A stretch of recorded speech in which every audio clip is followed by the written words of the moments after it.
Assalamualaikum warahmatullahi wabarakatuh. Shalom, Om Swastiastu, Namo Buddhaya, salam kebajikan bagi kita semua. Nah, hari ini tim kami akan membahas topik yang sangat penting. Apakah itu? Yaitu skema penggajian berbasis bulanan yang sudah diterapkan. Apakah itu cukup efektif dalam hal biaya per jam untuk karyawan Mekari?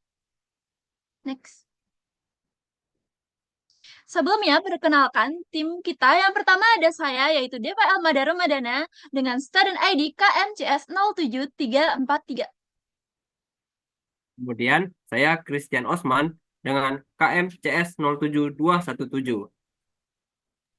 Kemudian saya Nustaya Fazobaita dengan KMCS 07427.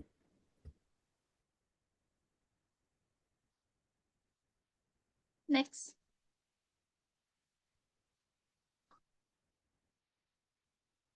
Nah, background project kita yaitu perusahaan Mekari, yang mana perusahaan ini bergerak di bidang SaaS yang bertumbuh cukup cepat sejak 2015. Nah, perusahaan ini menyediakan solusi berbasis cloud untuk mengelola operasi bisnis. Nah, fokus utama perusahaan ini yaitu mengotomatisasi proses bisnis, meningkatkan efisiensi dan produktivitas di bidang SDM, akuntansi, perpajakan, tunjangan karyawan, komunikasi internal, dan CRM. Saat ini, Mekari sudah melayani lebih dari 35.000 perusahaan dengan 1 juta pengguna. Next. Nah, apa sih yang akan kita bahas? Nah, yang akan kita bahas yaitu apakah skema penggajian berbasis bulanan yang diterapkan saat ini sudah cukup efisien dalam hal biaya per jam untuk karyawan Mekari. Lalu, bagaimana perbandingan biaya penggajian per jam di setiap cabang kantor Mekari berdasarkan jumlah karyawan yang bekerja di masing-masing cabang setiap bulan. Next. Nah, sebelumnya kita akan cari tahu dulu flow bisnis prosesnya. Nah, pertama, sebagai manajemen akan meminta data analis melakukan efektivitas penggajian bulanan di setiap cabang. Data analis akan menerimanya lalu meminta standar penggajian organisasi kepada Departemen Keuangan. Setelah Departemen Keuangan memberikan standar penggajian, data analis akan mengumpulkan data karyawan dan sistem penggajian akan mengumpulkan data karyawan dan absensi melalui HRD. Lalu HRD akan memberikan data karyawan. Setelah itu, data-data yang sudah diterima oleh data analis akan dilakukan cleansing, transformasi, data analis, hingga analis efisiensi dari SQL. Nah, setelah itu data analis akan mengecek ulang apakah datanya sudah lengkap, apakah ada kesalahan atau tidak. Kalau tidak ada kesalahan, maka data analis akan membandingkan data dengan yang sudah dianalis dengan standar industri. Setelah itu, Departemen Keuangan akan mengevaluasi hasil analis yang telah dilakukan oleh data analis. Setelah itu, data analis akan membuat dashboarding dan menyusun laporan. Lalu, manajemen akan melakukan evaluasi. Nah, apabila data sudah tidak ada evaluasi, maka manajemen akan menyiapkan rapat anggaran tahunan. Next.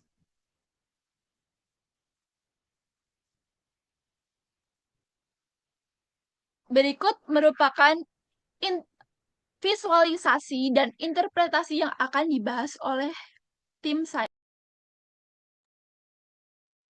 Saya akan melanjutkan mengenai visualisasi salary per hours by employee. Berikut adalah visualisasi mengenai salary per hours by employee menggunakan grafik batang.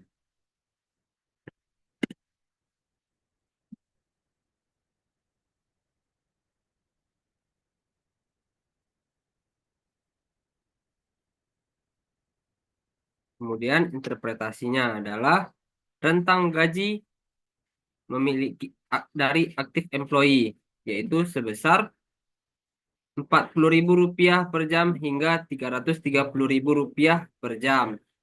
mayoritas karyawan aktif ini memiliki gaji per jam antara 400.000 hingga 800.000 rupiah per jam. Dari beberapa karyawan aktif dengan gaji per jam yang sangat tinggi, ada yang melebihi 1 juta rupiah per jam. Kemudian tipe karyawan yang kedua itu layoff candidate.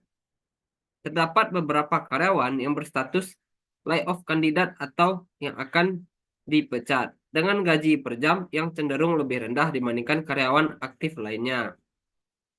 Gaji per jam karyawan layoff ini berada dalam rentang 300.000 hingga 600.000 rupiah per jam. Jumlah karyawan layoff ini ditampilkan dalam grafik memang tidak terlalu banyak jika dibandingkan dengan karyawan aktif. Kemudian ada karyawan resign, yaitu dari data sebelumnya karyawan yang telah mengundurkan diri ini memiliki gaji per jam yang bervariasi dari sekitar 400.000 rupiah per jam hingga 900.000 rupiah per jamnya. Jumlah karyawan yang telah mengundurkan diri ini tidak terlalu banyak jika kita bandingkan dengan karyawan aktif. Kemudian ada visualisasi mengenai employee count by branch atau cabang menggunakan bubble chart. Interpretasinya adalah dari aktif employee, visualisasi sebelumnya branch 1 memiliki jumlah karyawan aktif yang terbanyak sebanyak 36 orang, menunjukkan dominasi yang signifikan dibandingkan dengan cabang-cabang lainnya. Kemudian di peringkat kedua ada branch 2623 dengan 16 karyawan, sementara cabang lainnya seperti branch 2990, branch 2 dan branch 3092 memiliki jumlah karyawan sekitar 9 sampai 10 orang. Di sisi lain, branch 12.722 memiliki jumlah karyawan aktif yang paling sedikit. Kemudian untuk kandidat layoff-nya sebagian besar berasal dari branch 1 dengan jumlah sebanyak 9 karyawan yang jauh lebih banyak dibandingkan cabang lainnya. Branch 5092 dan branch 2623 masing-masing memiliki 2 karyawan. Sementara cabang lainnya seperti branch 2, branch 2629 dan branch 11.265 hanya memiliki 1 karyawan. Yang ini menunjukkan bahwa branch 1 mungkin mengalami evaluasi kinerja atau efisiensi operasional yang lebih ketat dibandingkan cabang-cabang lainnya, sehingga memiliki lebih banyak kandidat untuk potensi dipecat. Kemudian ketiga, resign.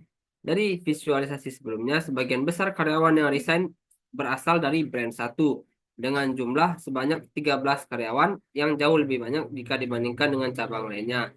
Branch 3 memiliki 6 karyawan, diikuti oleh branch 2626 dengan 4 karyawan, dan branch seperti 2623, 2629, dan branch 2 masing-masing memiliki 3 karyawan resign. Sementara branch 2630, branch 2635, dan branch 3092 masing-masing memiliki 2 karyawan. Dan branch 2634 hanya memiliki 1 karyawan. Hal ini menunjukkan bahwa branch 1 mungkin menghadapi tantangan tertentu seperti tingkat kepuasan kerja atau efisiensi operasional yang lebih rendah jika dibandingkan dengan cabang lainnya, sehingga menghasilkan angka karyawan resign yang lebih tinggi. Kemudian ada visualisasi mengenai average salary per horse by branch. Average salary per horse by branch ini menggunakan grafik batang. Dari visualisasi sebelumnya, rata-rata gaji per jam di setiap cabang atau branch menunjukkan variasi yang cukup signifikan. Cabang dengan rata-rata gaji tertinggi adalah cabang 2633 dengan rata-rata gaji sebesar 1.656.000 rupiah, diikuti oleh branch 2625 sebesar 1.355.285 rupiah dan branch 2631 sebesar 1.292.440 Rp4.004.000. Sementara itu cabang dengan rata-rata gaji terendah adalah Branch 12.722 dan Branch 3.092 yang masing-masing memiliki rata-rata gaji sebesar Rp877.506 dan Rp887.791. Perbedaan ini dapat mengindikasikan adanya variasi dalam kebijakan penggajian, jenis pekerjaan, atau tingkat tanggung jawab di setiap cabang.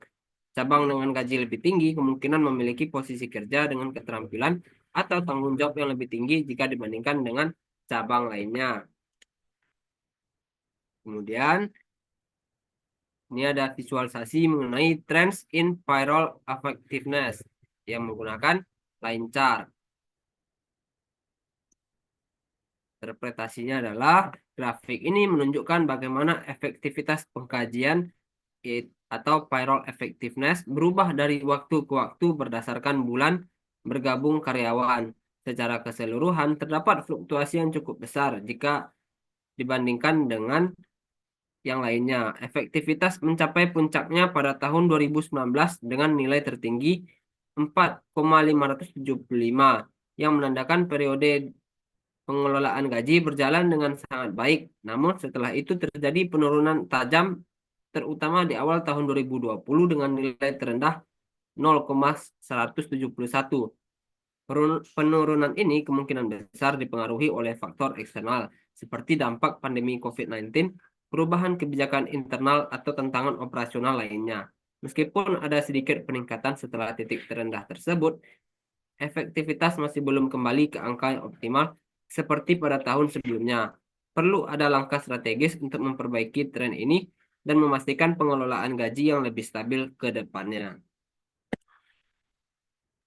Kemudian, presentasi ini akan dilanjutkan oleh rekan saya. Oke, selanjutnya ada visualisasi efektivitas core across brands. Untuk interpretasinya sendiri, grafik Trimap menunjukkan skor efektivitas payroll di berbagai cabang. Cabang nomor 1 memiliki skor tertinggi dengan area terbesar dan warna tergelap, menandakan performa yang signifikan. Cabang lainnya memiliki skor lebih rendah dengan variasi kecil, terlihat dari ukuran dan warna yang lebih terang. Data ini membantu mengidentifikasi prioritas peningkatan di cabang tertentu. Next.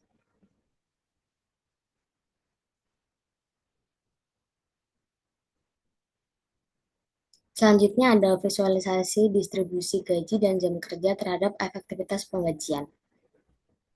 Untuk interpretasinya,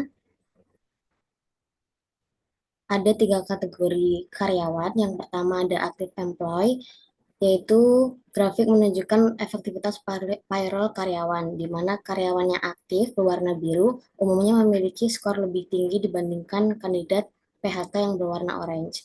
Dan yang resign itu berwarna merah muda, yang cenderung memiliki skor lebih rendah. Hal ini mencerminkan hubungan antara status karyawan dan efektivitas mereka. Yang kedua adalah layoff candidate.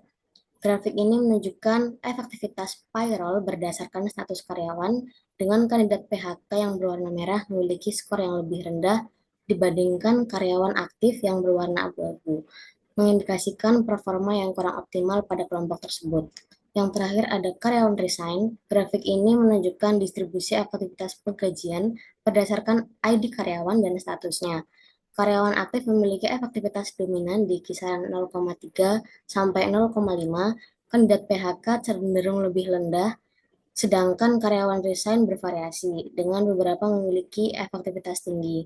Data ini berguna untuk evaluasi produktivitas dan penggajian. Selanjutnya ada visualisasi tenor by branch ID.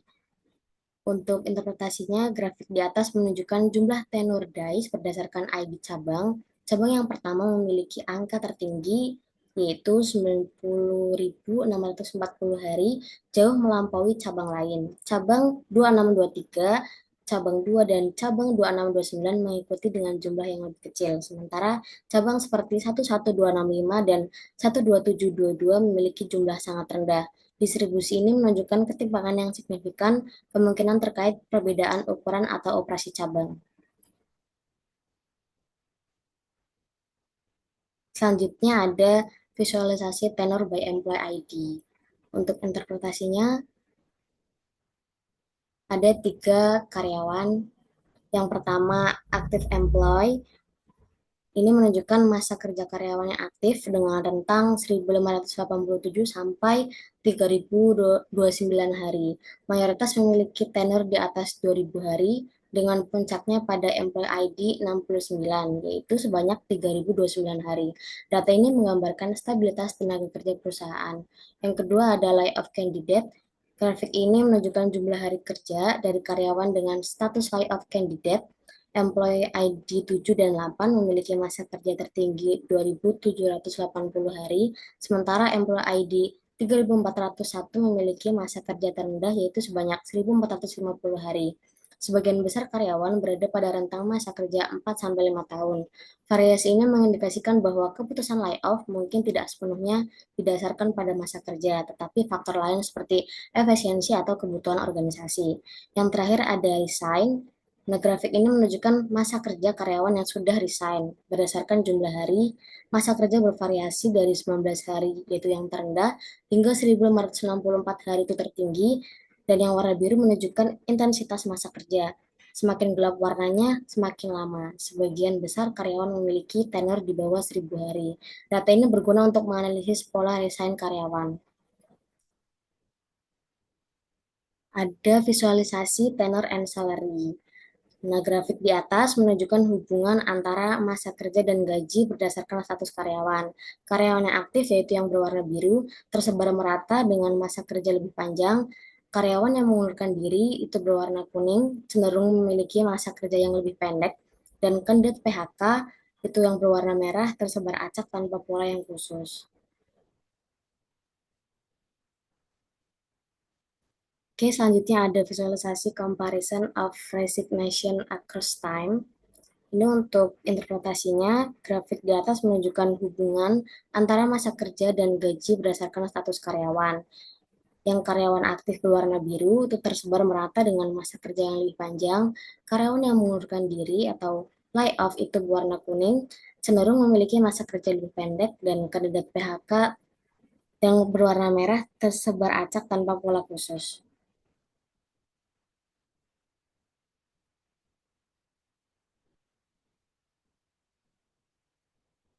Selanjutnya akan dilanjutkan oleh teman saya.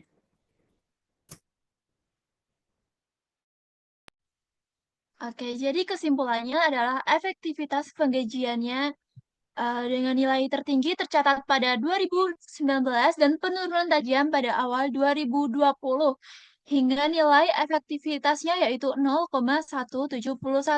Nah, hal ini tuh kenapa hal ini menunjukkan bahwa mungkin ada tantangan dalam manajemen penggajian seperti perubahan kebijakan atau dampak eksternal seperti pandemi COVID-19. Nah, karyawan aktif di Mekari memiliki rentang gaji per jam yang cukup luas, mulai dari 2.000 hingga 41.000, sementara karyawan dengan status layoff kandidat berada di kisaran 3.000 hingga lebih dari 300.000. Dan terakhir, terdapat beberapa karyawan yang berstatus resign dengan gaji per jam yang juga beragam, dari yang terendah 2.800 hingga tertinggi sekitar 50.000. Nah, next.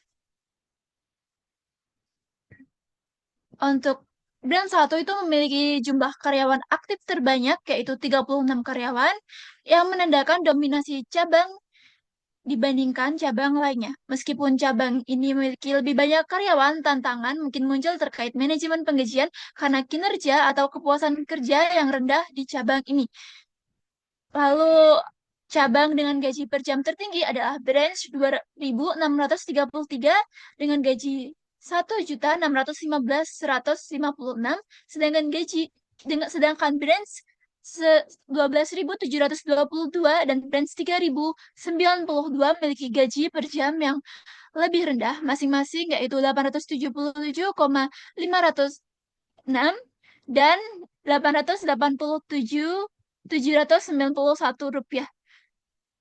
Perbedaan ini menunjukkan adanya variasi dalam kebijakan penggajian, jenis pekerjaan, atau tingkat tanggung jawab di masing-masing cabang. Nah, cabang dengan gaji yang lebih tinggi cenderung memiliki potensi dengan keterampilan atau tanggung jawab yang lebih tinggi, yang mengarah pada biaya penggajian yang lebih besar per jam.